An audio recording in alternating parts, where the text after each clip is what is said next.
السلام عليكم ورحمة الله وبركاته.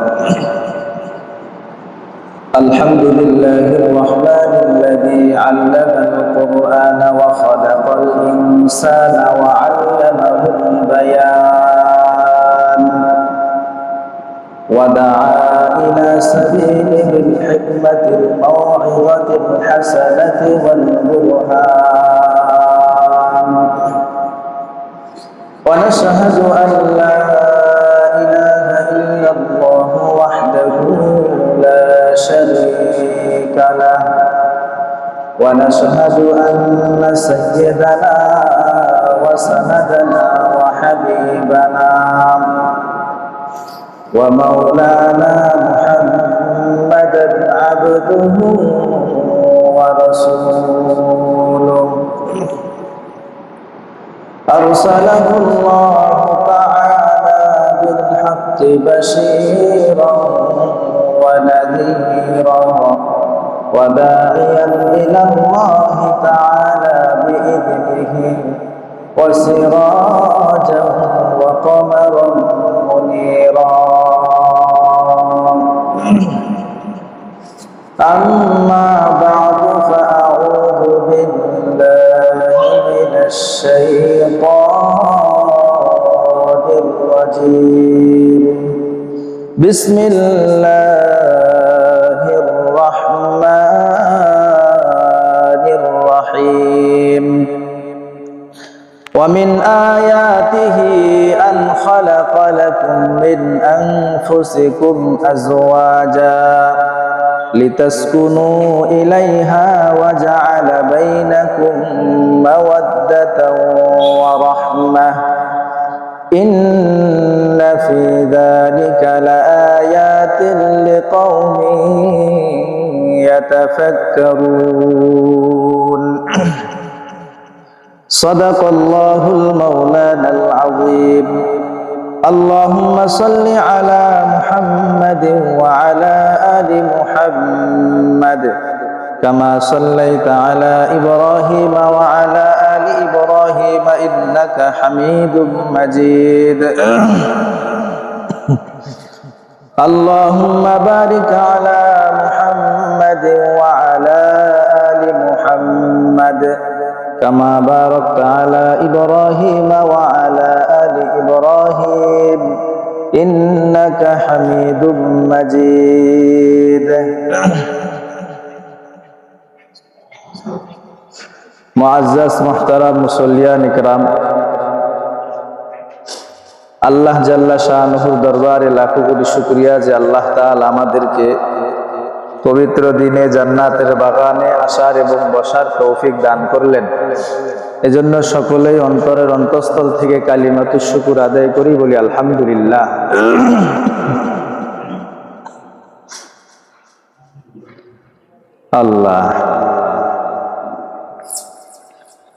আল্লাহ তাআলা আমাদেরকে এই পৃথিবীতে সৃষ্টি করেছেন তার গোলামি করার জন্য। হাসরের ময়দানে বান্দা দুই ধরনের হক সম্পর্কে জিজ্ঞাসিত হবে। এক নাম্বার হক হলো হুকুকুল্লাহ, আল্লাহর হক।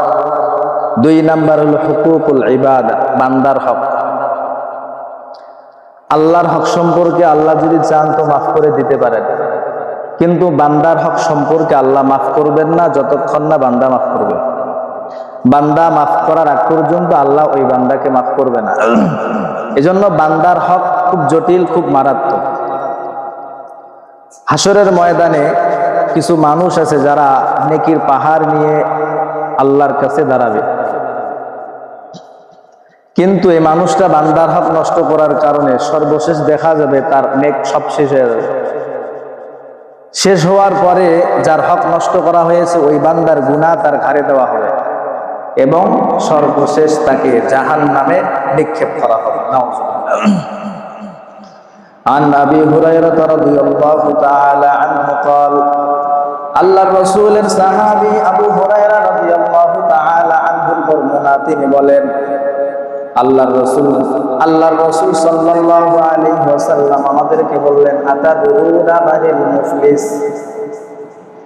আল্লাহর রাসূল সাহাবীদেরকে বললেন, এই সাহাবায়ে কেরাম তোমরা কি জানো মুফলিসকে, হত দরিদ্রকে আল্লাহর রাসূলের সাহাবীগণ বললেন, ইয়া রাসূলুল্লাহ, আমাদের মধ্যে হত দরিদ্র তো সেই ব্যক্তি মাল্লা দিরহামা লাহু ওয়ালা মাতা। আমাদের মধ্যে হত দরিদ্র ওই ব্যক্তি যে ব্যক্তির সম্পদ নাই, ধন সম্পদ নাই, খাওয়ার কোনো বস্তু নাই, ওই ব্যক্তিকে আমরা হত দরিদ্র মনে করি, ফকির মনে করি। আল্লাহর রাসূল বলেন, তোমরা যাদেরকে হত দরিদ্র মনে করো এরা হত দরিদ্র নয়, হত দরিদ্র তারাই মাইয়াতি ইয়াউমাল কিয়ামাতি বিসলাতিন ওয়া সিয়ামিন ওয়া যাকাত।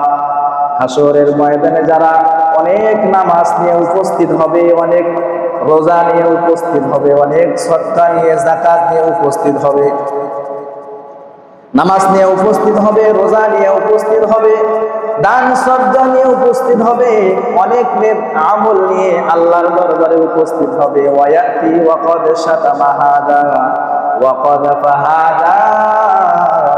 আল্লাহর রাসূল বলেন, এরপরে আরো কিছু মানুষ উপস্থিত হবে যারা বলবে, আল্লাহ, এ বান্দা অনেক নামাজ রোজা যাকাত অনেক আমল নিয়ে উপস্থিত হয়েছে, কিন্তু এই বান্দা আমার হক নষ্ট করেছে। আল্লাহ, দুনিয়াতে এই বান্দা আমাকে গালি দিয়েছিল, ওয়া ক্বাযাফা হাদা, আল্লাহ দুনিয়াতে এই বান্দা আমার ব্যাপারে অপবাদ দিয়েছিল। এরপরে ওয়া আকালা মালা হাদা, আল্লাহ এই বান্দা আমার সম্পদ আত্মসাৎ করে খেয়েছিল। ওয়া সাফাকা দামা হাদা, আল্লাহ এই বান্দা আমাকে অন্যায়ভাবে হত্যা করেছিল। ওয়া দারাবা হাদা, এই বান্দা আমাকে অন্যায়ভাবে আঘাত করেছিল, মেরেছিল। এরপরে বলা হবে তার যত নেক আছে নেক আমলগুলো ফায়ুতা হাদা মিন হাসানাতি, যাদের যাদের হক নষ্ট করা হয়েছিল তার নেক আমলগুলো হক নষ্টকারী বান্দাদেরকে দেওয়া হবে। ফাইন ফানিয়াত হাসানাতুহু ক্বাবলা আন ইয়াকদা মা আলাইহি, তার উপর যত ঋণ ছিল সব ঋণ পরিশোধ করার পূর্বে তার সমস্ত আমল শেষ হয়ে যাবে, তার সমস্ত আমল শেষ হয়ে যাবে। এরপরে ওয়া উখিযা হাদা বিল খাতায়াহু, এরপরে পাওনাদার যারা ছিল তাদের গুনাহগুলোকে নেওয়া হবে, তাদের গুনাহগুলো নিয়ে ফাতুরিহাত আলাইহি, ওই হক নষ্টকারী বান্দার ঘাড়ে চাপিয়ে দেওয়া হবে, তার ঘাড়ে নিক্ষেপ করা হবে। এরপরে দেখা যাবে বান্দার আমলনামায় কোনো নেক নাই, অন্যদের গুনাহ তার ঘাড়ে চাপানো হয়েছে। আল্লাহর রাসূল বলেন তাকে সুম্মা তুরিহা ফিন্নার, যখন তার সব আমল শেষ হয়ে যাবে অন্য বান্দাদের গুনাহগুলো তার ঘাড়ে চাপিয়ে দেওয়া হবে। আল্লাহর রাসূল বলেন সর্বশেষ তাকে জাহান্নামে নিক্ষেপ করা হবে। এই ব্যক্তি হলো সবচেয়ে বড় হতদরিদ্র। তোমরা মনে করছো টাকা সম্পদ না থাকলে তাকে হতদরিদ্র বলা হয় না? হাসরের ময়দানে নেক নিয়ে উপস্থিত হবে, বান্দার হক নষ্ট করার কারণে তার নেকগুলো বান্দাকে দেওয়া হবে, বান্দাদের গুনাহ তার ঘাড়ে দেওয়া হবে, সর্বশেষ তাকে জাহান্নামে নিক্ষেপ করা হবে। এই বান্দাই হলো সবচেয়ে বড় হতদরিদ্র। তাহলে বান্দার হক খুব মারাত্মক জিনিস, বান্দার হক নষ্ট করা যায়। আমাদের পরিবারগুলোতে এখন প্রত্যেকটা পরিবারেই সমস্যা। স্বামী স্ত্রীর মাঝে বন্যায়, স্বামী স্ত্রীর মাঝে মনোমালিন্য, মা সন্তানের সাথে মনোমালিন্য, বাবা সন্তানের সাথে মনোমালিন্য, একজন আরেকজনের সাথে মনোমালিন্য, সবাই শুধু দুশ্চিন্তায় আছে, আমার পরিবারে কোনো শান্তি নাই।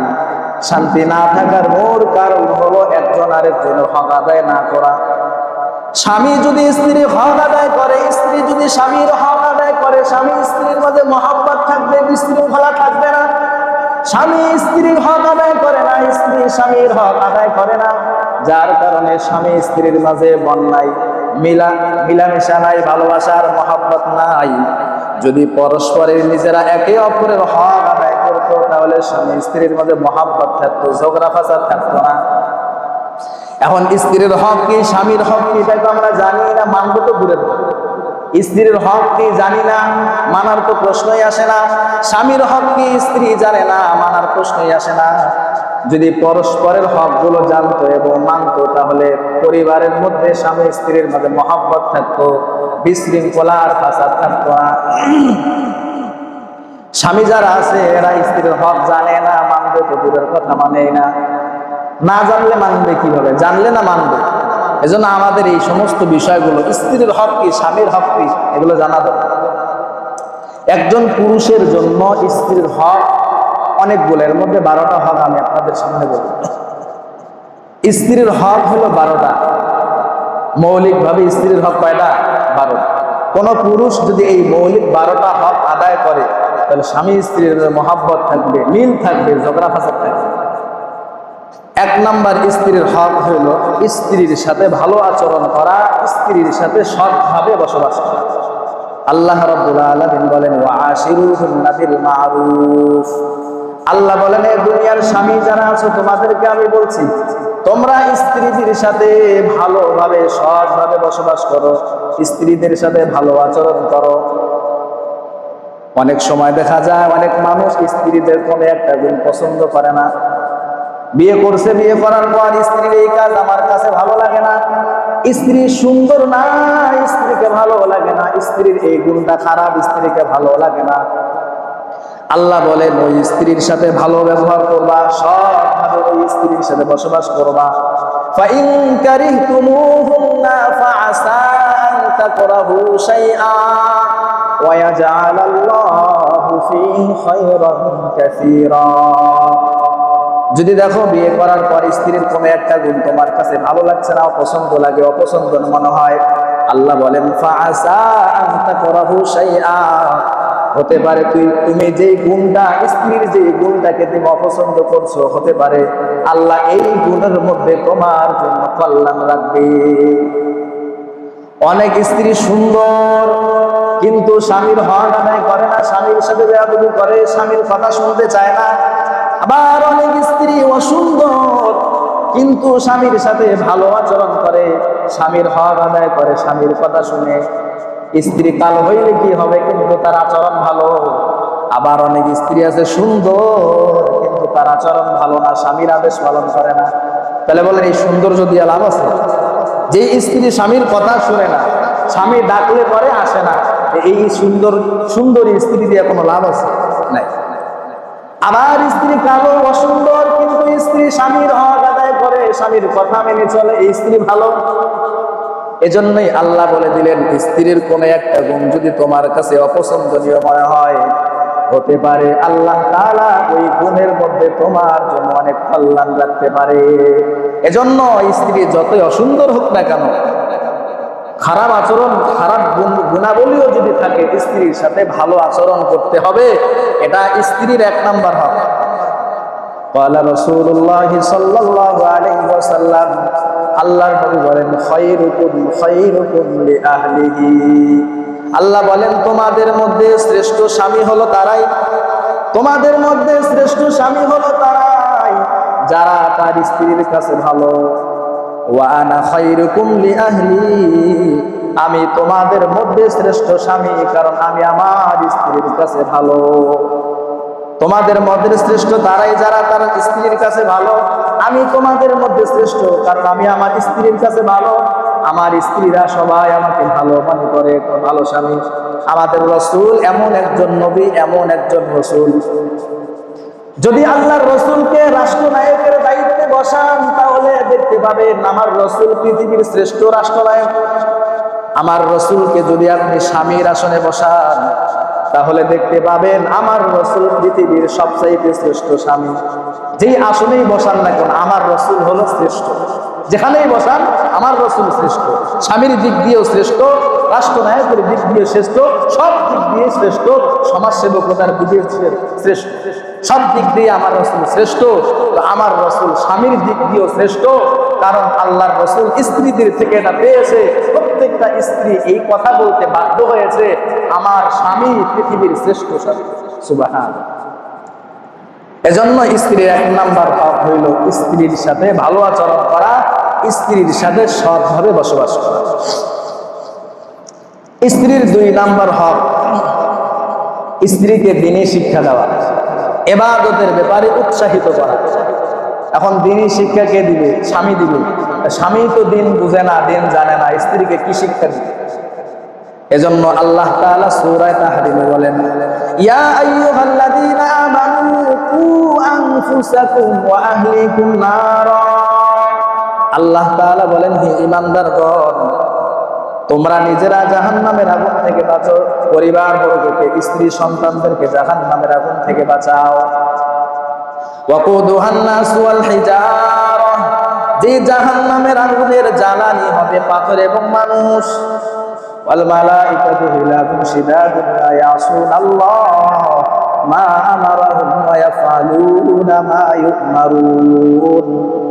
জাহান্নামের মধ্যে এমন কঠোর ফেরেশতা থাকবে যারা আল্লাহ তাদেরকে যে আদেশ করবে, আদেশ পালনের ব্যাপারে তারা সীমা লঙ্ঘন করবে না। ওয়া ইয়াফআলুনা মা ইউমারুন, আল্লাহ তাদেরকে যে আদেশ দিবে সাথে সাথে তারা সেই আদেশ পালন করবে, এমন নির্মম কঠোর ফেরেশতা সেখানে থাকবে। তো আল্লাহ তাআলা যে বললেন, হে ঈমানদারগণ, তোমরা তোমাদেরকে নিজেদেরকে জাহান্নামের আগুন থেকে বাঁচাও, স্ত্রীদেরকে জাহান্নামের আগুন থেকে বাঁচাও। এই আয়াত নাযিল হওয়ার পর ওমর রাদিয়াল্লাহু তাআলা আনহু আল্লাহর রাসূলকে জিজ্ঞাসা করলেন, পয়গম্বর,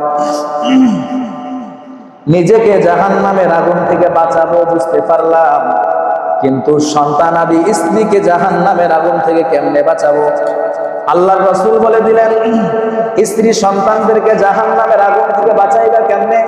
আল্লাহ যেটা আদেশ করেছেন, আল্লাহ যেটা আদেশ করেছেন স্ত্রী সন্তানদেরকে সেই আদেশ করা, আল্লাহ যেই কাজ থেকে নিষেধ করেছেন ওই কাজ থেকে পরিবারকে নিষেধ করা, এটাই হলো জাহান্নামের আগুন থেকে বাঁচা।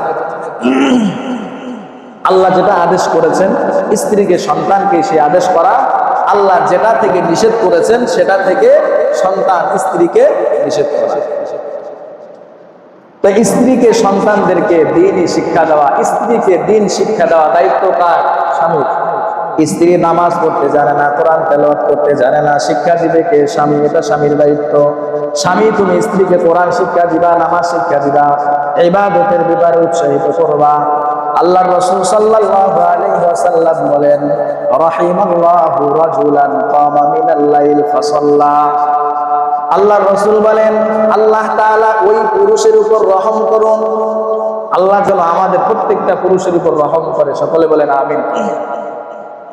আল্লাহর রাসূল বলেন, আল্লাহ ওই পুরুষের উপর রহম করুন, কামা মিনাল লাইল ফাসাল্লা, যেই পুরুষ রাত্রি বেলায় জাগ্রত হয়, নামাজের মুসল্লায় দাঁড়িয়ে যায় তাহাজ্জুদ পড়ার জন্য।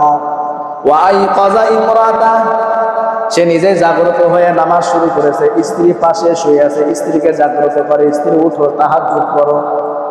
আল্লাহর রাসূল বলেন, এই স্বামী যখন তার স্ত্রীকে ডাক দেয় তাহাজ্জুদ করার জন্য, ফাইন আবার স্ত্রী উঠতে চায় না, কয় আমি উঠবো না, করতে পারবো না। আল্লাহর রাসূল বলেন, এই পুরুষ যখন তার স্ত্রীকে তাহাজ্জুদের জন্য ডাক দেয়, স্ত্রী উঠতে চায় না, নাবাহা ফি ওয়াজহিল মা, এই স্বামী যখন তার স্ত্রীর মুখের মধ্যে পানি ছিটা দেয়, তাহাজ্জুদ নামাজ পড়ার জন্য, জাগ্রত করার জন্য তার মুখে পানি ছিটা দেয়, আল্লাহর রাসূল বলেন ওই পুরুষের উপর আল্লাহ রহম করুন। সুবহানাল্লাহ। রহমতের দোয়া কি করছে আল্লাহ? তুমি নিজে জাগ্রত হয়েছো, স্ত্রীকে জাগাও। স্ত্রী যদি জাগতে না চায় তো স্ত্রীর মুখে পানি ছিটা দাও, এটা ভালোবাসার বহিঃপ্রকাশ। এখন এমন যেন না হয় স্ত্রীর সাথে মহব্বত নাই, এখন রাত্রিবেলায় জাগ্রত হয়েছেন, পানি নিয়ে স্ত্রীর মুখে দিচ্ছেন, আর স্ত্রী উঠা খুব বোকাচোকা রাগ, এমন যেন না হয়। এটা স্বামী স্ত্রীর মাঝে যখন মহব্বত থাকবে তখন কারণ। এখন আপনাদের মাঝে নীল মহব্বত নাই, আপনি জাগ্রত হয়েছেন, আপনার স্ত্রীর মুখে পানি ছিটে দিচ্ছেন, বলেন তো ওই স্ত্রীকে মহব্বত করবে না বোকাচোকা করবে? তো যখন স্বামী স্ত্রীর মাঝে মহব্বত থাকবে তখন আল্লাহ রাসূল দোয়া করছেন, এই তুমি যখন জাগ্রত হইবা, তোমার স্ত্রীকে জাগাইবা, তো তোমার স্ত্রী অলসতা করতেছে, তো একটু পানি ছিটা দাও, তোমার উপর আল্লাহ রহম করবে। এবার আল্লাহর রাসূল বলেন, রাহিমাল্লাহু ইমরাআতান, আল্লাহ তাআলা ওই মহিলার উপর, নারীর উপর রহম করুন।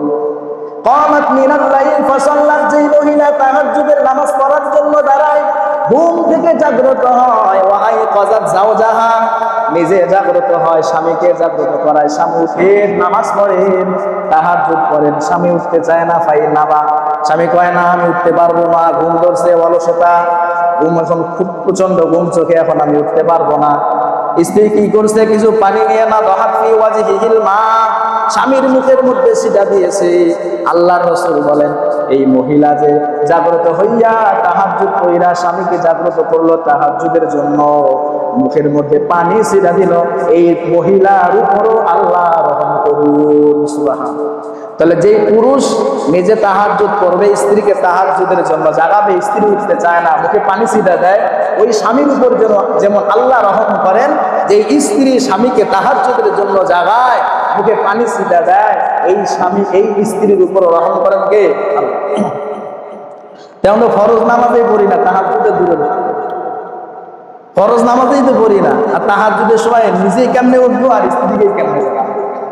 এজন্য নিজে আমল করা, নিজে ইবাদত করা, দিন শিখা, স্ত্রীকে দিন শিখা, ইবাদতের ব্যাপারে স্ত্রীকে উৎসাহিত করা, এটা 2 নাম্বার হবে স্ত্রীর 3 নাম্বার হক। যদি কারো একাধিক স্ত্রী থাকে তাহলে সমতা রক্ষণাবেক্ষণ করতে হবে। একজন স্ত্রীকে বেশি ভালোবাসবে, আরেকজন স্ত্রীকে কম ভালোবাসবে না, এটা হবে না। ইনসাফ প্রতিষ্ঠা করতে হবে। আল্লাহ বলেন ওয়া ইন খিফতুম আল্লা তা'দিলু ফিল ইয়াতামা, যদি তোমরা এতিমের মধ্যে ভয় পাও, ইনসাফ কায়েম করতে যদি ভয় পাও, তাহলে ফানকিহু মা তাবা লাকুম মিনান নিসা, এতিমদের বাদ দিয়ে অন্যান্য মহিলাদেরকে যাকে পছন্দ হয়, মাসনা ওয়া সুলাসা ওয়া রুবা, 2টা 3টা 4টা তুমি বিবাহ করতে পারো। এখন 2টা বিবাহ করছে, 2টা বিবাহ করার পর এখন ইনসাফ সে বন্টন করতে পারে না, সমতা রক্ষা করতে পারে না। ওয়া ইন খিফতুম আল্লা তা'দিলু, যদি তুমি ইনসাফ করতে না পারো তাহলে ফাওয়াহিদা, একটার মধ্যেই ক্ষান্ত থাকবা, 2টা বিবাহ করা যাবে না। আল্লাহর রাসূল বলেন যারা একাধিক বিয়ে করার পর একজন স্ত্রীকে বেশি ভালোবাসে, আর একজন স্ত্রীকে দেখতেই পায় না, এই সমতা বন্টন যারা করে না, আল্লাহর রাসূল বলেন মাইয়াতি ইয়াউমাল কিয়ামা মান কানা লাহু ইমরাতান, যার 2টা স্ত্রী আছে, 2টা স্ত্রী থাকবে, 2টা বিবাহ করবে, 2টা বিবাহ করার পর সে এখন একটা স্ত্রীকে বেশি ভালোবাসে, ইয়ামিনু লিআহদাহুমা আলাল উখরা, 2টা স্ত্রীর মধ্যে একটা স্ত্রীকে বেশি ভালোবাসে, একটা স্ত্রীর কাছে বেশি বেশি যায়, আরেক স্ত্রীর খবর রাখে না। আল্লাহর রাসূল বলেন যা ইয়াউমাল কিয়ামা, হাসরের ময়দানে এই বান্দা এমন ভাবে উপস্থিত হবে যে আহাদু শিক্কাইহি, যে তার এক পার্শ্ব ঝুঁকা অবস্থায় হাসরের ময়দানে সে উপস্থিত হবে, এক পার্শ্ব বাঁকা অবস্থায় হাসরের ময়দানে উপস্থিত হবে। মানুষেরা দেখে টের পাবে এই স্ত্রীর মাঝে সমতা বন্টন করে নাই, ইনসাফ করে নাই, একজনের প্রতি ইনসাফ করছে, আরেকজনের প্রতি বেইনসাফি করছে। এজন্য একাধিক স্ত্রী থাকলে সমতা বন্টন করা, এটা স্ত্রীর 3 নাম্বার হক। স্ত্রীর 4 নাম্বার হক স্ত্রীকে দেনমোহর, স্ত্রীর দেনমোহর আদায় করা। এখন যদি জিজ্ঞাসা করা হয় কয়জন স্ত্রীর দেনমোহর আদায় করছে, একজনও পাওয়া যায় না। অথচ আল্লাহ বললেন ওয়াতুন নিসা সাদকাতিহিন্না বিহলা, তোমরা তোমাদের স্ত্রীদের দেনমোহর স্বতঃস্ফূর্তভাবে আনন্দের সাথে আদায় করে দাও। এখন তো দেনমোহরের কথা না, এখন হচ্ছে যৌতুকের কথা। এলাকার মধ্যে যে যত বেশি ছেলের যৌতুক নিতে পারে, সে এলাকার মধ্যে সবচাইতে বেশি দামি স্মার্ট। আমি ছেলের 8 লাখ টাকা ডিমান্ড দিয়েছি আমাদের এলাকায়। বলছিলাম এক লোক বিয়া দিয়েছে ছেলেকে, বিয়ে দেওয়ার পর এখনো বিয়ে হয় নাই, যৌতুক ঠিক হয়েছে 8 লাখ টাকা। 8 লাখ টাকা যৌতুক ঠিক হয়েছে। একদিন আমার সাথে দেখা, পাশে আলোচনা করতেছে, কয় আমি এবার লটারিতে জিতছি। নাও কি জিতছে? লটারিতে জিতছে। তো 8 লক্ষ টাকা যৌতুক নিয়েছে, লটারিতে সে জিতছে। আমি তখন ওই সময় খুব রাগ হয়েছিলাম, রাগ হয়ে একটা কথা বলছিলাম, যে কথাটা বলা যাবে না, রাগ হয়ে একটা কথা বলছিলাম। পরের 2-3 দিন পর শুনি বেচারা হয় আমি দুনিয়াতে থাকবো না, আমি আত্মহত্যা করবো। 8 লাখ টাকা যৌতুক নিছে, আল্লাহর বান্দা 1 টাকাও রাখতে পারেনি। বিয়ের আগে সব 8 লাখ টাকা এসেছে, কি করছে না করছে কোনো খেয়াল নেই। এখন বিয়ের আগে কয় আমি আত্মহত্যা করবো। বলেন তো হারামে কি আরাম আছে? মানুষের টাকা আরাম টাকা নিয়ে এখানে কোনো আরাম থাকে না। এর জন্য আল্লাহ বলেন স্ত্রীর 4 নাম্বার হক স্ত্রীর মোহর আদায় করা। ওয়া আতুন নিসাআ সাদাকাতিহিন্না নিহলা, স্বতঃস্ফূর্তভাবে তোমরা তোমাদের স্ত্রীদের দেড়মোহর আদায় করো। এখন দেড়মোহরের প্রশ্ন নাই, এখন প্রশ্ন আছে আগে কত টাকা যৌতুক, এটা আগে দাবি করা হয়, এরপরে মোহরানা বিয়ের সময় যতটুকু ধার্য করা হয় আগে লাগবে যৌতুক। আল্লাহ আমাদের এই হারাম থেকে হেফাজত করুক, সকলে বলেন আমিন। এটা স্ত্রীর কয় নাম্বার হক? 3 নাম্বার হক। স্ত্রীর এটা 4 নাম্বার হক। স্ত্রীর 5 নাম্বার হক হইল স্ত্রীকে মারা যাবে। এখন তো আমরা কথায় কথায় স্ত্রীকে মারি, স্ত্রীকে মারার অনেক শর্ত আছে, এই শর্ত পাওয়াই যায়। আপনি কেমনে স্ত্রীকে মারেন? আপনি আপনার নিজের অস্তিত্বের অংশ মনে করতে হবে আপনার স্ত্রী, আপনার নিজের অস্তিত্বের অংশ মনে করতে হবে আপনার স্ত্রীকে। কারণ আপনার কাছে আপনার শ্রেষ্ঠ 2 জন মানুষ, এটা হলো আপনার মা আর আপনার স্ত্রী। আপনার মা আপনার পূর্ববর্তী বংশধরকে সাব্যস্ত করবে, আর আপনার স্ত্রী সামনের বংশধরকে সাব্যস্ত করবে। আপনার স্ত্রীর মাধ্যমে সামনের বংশধর সাব্যস্ত হবে, আর আপনার মায়ের মাধ্যমে পূর্বের বংশধর সাব্যস্ত হয়। তো যতক্ষণ না আপনি আপনার স্ত্রীকে নিজের অস্তিত্ব মনে করবেন না, ততক্ষণ পর্যন্ত ভালোবাসা প্রকাশ পাবে না। স্ত্রীর 5 নাম্বার হক হইল স্ত্রীকে মারা যাবে না। আল্লাহর রাসূলকে এক সাহাবী জিজ্ঞেস করলেন, পয়গম্বর, মা হাক্কু যাওজাতি আহাদিনা, আমাদের স্ত্রীর হক কি? আল্লাহর রাসূল বললেন, তোমাদের স্ত্রীর হক হইল তুমি যখন স্ত্রীকে খাওয়াইবা, আনতাইমাহা ইদা তাইমতা, যখন তুমি খাইবা স্ত্রীকে খাওয়াইবা, ওয়া তাকসুহা ইদা তাসাইতা, যখন তুমি কাপড় পরবা স্ত্রীকে পরাইবা।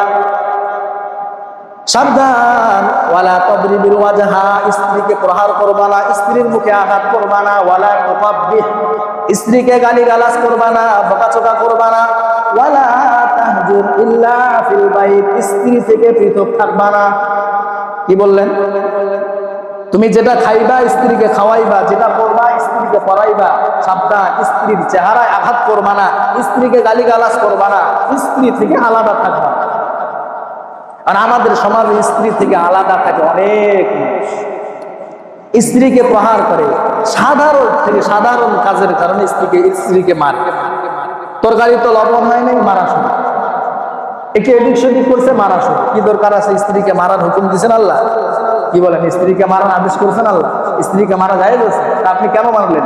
স্ত্রীর 5 নাম্বার হক, স্ত্রীকে মারা যাবে না, স্ত্রীর চেহারায় আঘাত করা যাবে না, স্ত্রীকে বকাচোকা করা যাবে। তা আপনি কেন মারলেন আর কেন বোকাচোকা করলেন? এজন্য আল্লাহর রাসূল বলেছেন, ফাস্তাহু বিন নিসা, স্ত্রীদেরকে উপদেশ দিতে থাকো, উপদেশ দিতে। কিসের মার? বলছিলাম আল্লাহর রাসূলকে যদি স্বামীর স্থানে রাখেন, তো শ্রেষ্ঠ স্বামী। আল্লাহর রাসূল কোনোদিন তার স্ত্রীকে মারছে?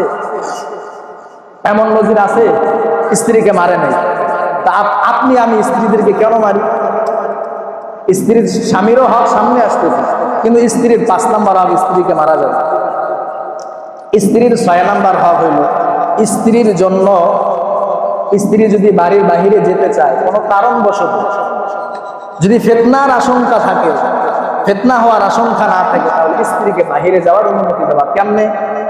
যেমন স্ত্রীকে দ্বীনি শিক্ষা তার প্রয়োজন, এই দ্বীনি শিক্ষার কারণে স্ত্রী যদি বাহিরে যাইতে চায় অনুমতি দেওয়া। স্ত্রী যদি নসিহত শুনতে চায় তো স্ত্রীকে বাহিরে যাওয়ার অনুমতি দেওয়া। স্ত্রীর বাড়িতে তার আব্বা আম্মা অসুস্থ, আপনজন অসুস্থ, দেখতে যাইতে হবে, এই জন্য অনুমতি চাইলে স্ত্রীকে অনুমতি দেওয়া। এটা স্ত্রীর 6 নাম্বার হক। স্ত্রীর 7 নাম্বার হক হলো স্ত্রীকে স্ত্রীর জন্য সাজসজ্জা করা। কারণ আমরা কয়জন পুরুষ স্ত্রীর জন্য সাজসজ্জা করি? আমরা মনে করি আমার স্ত্রী আমার জন্য সাজগোজ করবে, আমি স্ত্রীর জন্য কেন সাজগোজ? বাইরে সিগারেট খেয়েছে, এই অবস্থায় বাড়িতে গেছে, বলেন তো এই বেসিরি বেটু সিগারেটের গন্ধ সহ্য করতে পারে না। তা আপনি যখন বাড়িতে গেছেন, আপনার স্ত্রী আপনার মুখ থেকে দুর্গন্ধ পাইল, এটাকে স্ত্রীর হক আদায় হইল? ওয়ালাহুন্না মিসলুল্লাযী আলাইহিন্না বিল মারুফ, আল্লাহ বলেন স্ত্রীদেরও ন্যায়সঙ্গত অধিকার আছে। স্ত্রী যেমন তোমার জন্য সাজসজ্জা গ্রহণ করা স্ত্রীর অধিকার, হক। স্বামীর হক হইল স্ত্রীর জন্য সাজসজ্জা গ্রহণ করা। আল্লাহর রাসূল সাল্লাল্লাহু আলাইহি ওয়াসাল্লাম বলে, ইন্নী লা উহিব্বু, আমি পছন্দ করি, আন তাযায়্যানাল মারআতা, মহিলাদের জন্য সাজসজ্জা গ্রহণ করা আমি পছন্দ করি, কামা যেমন এভাবে উহিব্বু আন তাযায়্যানা লি, মহিলার জন্য আমি যেমন সাজসজ্জা গ্রহণ করাকে পছন্দ করি, স্ত্রীর সাজসজ্জা গ্রহণ করা আমি যেমন পছন্দ করি, ঠিক তেমনি আমি সাজসজ্জা গ্রহণ করা স্ত্রীর জন্য এটা তেমন পছন্দ করি। স্ত্রীর জন্য সাজসজ্জা গ্রহণ করা, স্বামীর জন্য সাজসজ্জা গ্রহণ করা, এটা স্ত্রীর কয় নাম্বার হক? 7 নাম্বার হক। স্ত্রীর 8 নাম্বার হক হলো স্ত্রীকে মনোরঞ্জন করা, স্ত্রীকে হাসি খুশি রাখা, স্ত্রীকে সময় দেওয়া। আজকে অফিস আদালতে যাবে, কাজকর্মে যাবে, স্ত্রী কেমন আছে না আছে, বাহিরে গেছে কাজকর্ম করতে, স্ত্রী কেমন আছে না আছে, সপ্তাহ যায় মাস যায়, স্ত্রীর কোনো খবরই নেই। অথচ স্ত্রীকে সময় দেওয়া, স্ত্রীর সাথে খোঁজ গল্প করা, এটা রাসূলের সুন্নত, এটা স্ত্রীর 8 নাম্বার দায়িত্ব। স্ত্রীকে মনোরঞ্জন করা। আল্লাহর রাসূল তার স্ত্রীদেরকে আনন্দ দিতেন। একবার সাহাবায়ে কেরাম হাফসিরা খেলাধুলা করতেছে, আয়েশা রাদিয়াল্লাহু তাআলা আনহা বললেন, আল্লাহর রাসূলের পিছনে আল্লাহর রাসূল আমাকে পর্দার মাধ্যমে হাফসিদের খেলা দেখিয়েছেন, যতক্ষণ পর্যন্ত আমার মন চেয়েছিল ততক্ষণ আমি খেলা দেখেছি, এরপর যখন খেলা দেখা শেষ আমার মন চাচ্ছিল না, তখন আমি নিজের ইচ্ছায় ফিরে আসছি। এক সফরে আল্লাহর রাসূল যাচ্ছিলেন, আয়েশা রাদিয়াল্লাহু তাআলা আনহা বলেন, আল্লাহর রাসূলের সাথে আমি দৌড় প্রতিযোগিতা করেছিলাম। তো দৌড় প্রতিযোগিতায় আল্লাহর রাসূলের সামনে আমি অগ্রসর হয়েছিলাম, আমি বিজয় হয়েছিলাম। এরপর আরো কয়েকদিন পর আরেক সফরে যাচ্ছিলাম, আল্লাহর রাসূল বলছেন দৌড় প্রতিযোগিতা হবে। এবার আয়েশা রাদিয়াল্লাহু তাআলা আনহা বললেন, আমি একটু মোটা তাজা হয়ে গেছিলাম, এজন্য আমি আর আল্লাহর রাসূলের সামনে যাইতে পারি নাই, আল্লাহর রাসূল বিজয় হয়েছিল। তখন আল্লাহর রাসূল বলেছিল, আয়েশা এটা হলো পূর্বের বদলা, পূর্বে তুমি বিজয় হয়েছিল, এখন আমি বিজয় হয়েছি। এজন্য স্ত্রীকে নিয়ে কিছু সময় ঘুরতে যাওয়া, ফিতনার আশঙ্কা না। তো এখন যদি সন্তান স্ত্রী নিয়ে ঘুরতে যায়, মা বাবা একবারে ফায়ার, টাকা খরচ হবে, কেন ঘুরতে গেলা, বিভিন্ন ধরনের কথা। কেন? এটা স্ত্রীর হক। তো স্ত্রীকে নিয়ে মাঝে মাঝে ঘুরতে যাওয়া এটা স্ত্রীর হক, কেন বাধা দিচ্ছে না? এই যে অনেক পুরুষ আমরা এই হক থেকে বঞ্চিত। তো 8 নাম্বার হক হলো স্ত্রীকে মনোরঞ্জন করা, স্ত্রীকে ভালোবাসা, স্ত্রীকে কিছু কিছু সময় ঘুরতে নিয়ে যাওয়া, এটা হলো 9 নাম্বার হক। 9 নাম্বার হক হলো পারিবারিক সাংসারিক বিষয় স্ত্রীর সাথে পরামর্শ করা। আল্লাহর রাসূল সাল্লাল্লাহু আলাইহি ওয়াসাল্লাম একবার কাফের কর্তৃক যখন উমরা করতে যাবে, তখন কাফেরদের মাধ্যমে বাধার সম্মুখীন হলেন আল্লাহর রাসূল।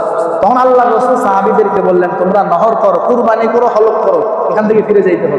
তো আল্লাহর রাসূলের কোনো সাহাবী কথা মানলেন না, তারা কুরবানিও দিচ্ছে না, হলকও করছে না, মাথাও মুন্ডন করছে না। তো আল্লাহর রাসূল সাল্লাল্লাহু আলাইহি ওয়াসাল্লাম মন খারাপ করে বাড়িতে ফিরে গেলেন। হাফসা রাদিয়াল্লাহু তাআলা আনহার সাথে পরামর্শ করলেন যে দেখো, ওদেরকে আমি বললাম নহর করতে, হলক করতে, তারা করছে না। তখন হাফসা রাদিয়াল্লাহু তাআলা আনহা আল্লাহর রাসূলকে পরামর্শ দিলেন যে আপনি ওখানে যান, আপনি ওখানে যাওয়ার পর কোনো কথা বলবেন, ওখানে গিয়ে আপনি আগে নহর করবেন, কুরবানি করবেন, মাথা মুন্ডন করবেন। ঠিক বিবির কথা মতো সেখানে গেলেন, নিজেই কুরবানি করলেন, মাথা মুন্ডন করলেন। এরপরে দেখেন সব সাহাবী আস্তে আস্তে সবাই কুরবানি করতেছে, নহর। এই জন্য সাংসারিক বিষয়ে স্ত্রীদের সাথে পরামর্শ করা। আর স্ত্রীদের সাথে পরামর্শ দূরের কথা, স্ত্রী যদি কোনো মতামত দেয়, সেই মতামতের প্রতি কোনো ভ্রুক্ষেপই করা হয়, অথচ এটা স্ত্রীর হক ছিল আপনার। এটা হলো 9 নাম্বার হক। এই হকগুলো আদায় করতে পারবো তো ইনশাআল্লাহ। আমরা এই হক আদায় না করার কারণে আমাদের পরিবারগুলোতে যত সমস্যা। যদি প্রত্যেকটা মানুষ একজন আরেকজনের হক আদায় করতে, স্বামী স্ত্রীর হক, স্ত্রী স্বামীর হকগুলো যদি আদায় করতো, তাহলে এই যে পারস্পরিক দ্বন্দ্ব, স্বামী স্ত্রীর মাঝে মিল নাই, এদের মাঝে ভালোবাসার মহব্বত নাই, কারণ কি? একজন আরেকজনের হক আদায় করে। স্ত্রী যদি স্বামীর হক আদায় করে আর স্বামী যদি স্ত্রীর হক আদায় করে, ওই পরিবারে অশান্তি থাকতে পারে না। হ্যাঁ, যদি কোনো কারণবশত কারো কারণে অশান্তি সৃষ্টি হয়, এর জন্য ইসলামের বিধান আলাদা আছে, কিন্তু প্রাথমিক অবস্থায় তো আমাদেরকে আমার হক আদায় করতে হবে, স্বামীর হক আদায় করতে হবে, স্ত্রীর হক আদায় করতে হবে। আল্লাহ আমাদের সকলকে এই হকগুলো পরিপূর্ণরূপে আদায় করার তৌফিক দান করুক। সকলে বলেন আমিন। আলহামদুলিল্লাহ।